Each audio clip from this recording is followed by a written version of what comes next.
Looking for a fast-charging, ultra-responsive stylus for your iPad? Meet the 2X Fast Charge Active Stylus Pen, designed for 2018 to 2025 Apple iPads.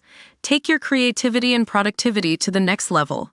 Click the link in the video description to shop now on Amazon. Welcome to Stravo, where we dive into the weird and wonderful world of Marvel movies that are so bad they're good. Today, we're counting down 6 pre-MCU superhero films that you might have thought were complete trash, but trust me, they're worth a watch. First up, let's talk about Howard the Duck.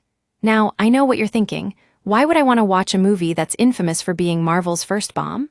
Well, despite its Byzantine story and off-putting duck costume, Howard the Duck has become a cult classic, and it's still worth checking out, especially if you've got a stomach for something truly bizarre. Lee Thompson shines as Beverly Switzler, bringing a level of charisma to what could be considered a laughably bad film. Next, we have Spawn, the 1997 adaptation that bombed at the box office due to its poor CGI and lackluster action sequences.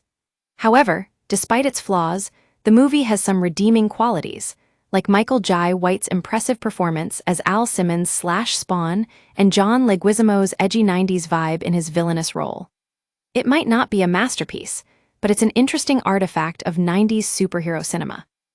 The Phantom, released in 1996, is another film that's often remembered as a flop due to its confusing plot, over-the-top performances, and clashing visual style.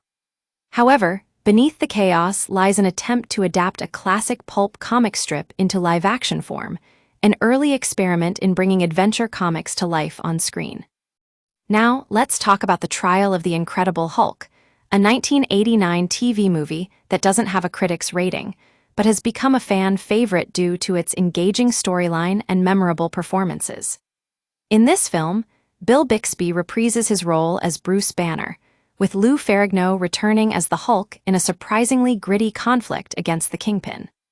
Moving on to Roger Corman's Fantastic Four, which is often dismissed as one of Marvel's worst adaptations due to its micro-budget and low quality. However, despite its flaws, this film has become a labor of love for Corman and his cast and crew, who poured their hearts into creating something unique despite the odds against them. Finally, we have The Punisher, 1989's Dolph Lundgren's era, that's often cited as one of Marvel's worst films. However, upon closer inspection, this action-packed flick has some genuinely good qualities. It's a high-octane 80s thriller with an impressive final fight scene and a dash of style that sets it apart from other Punisher adaptations. So there you have it, folks, 6 pre-MCU superhero movies that might have been trash in their time, but are worth watching for the sake of nostalgia and campy weirdness. Join us next time on Stravo as we explore more Marvel movies and comics that will leave you scratching your head in amazement.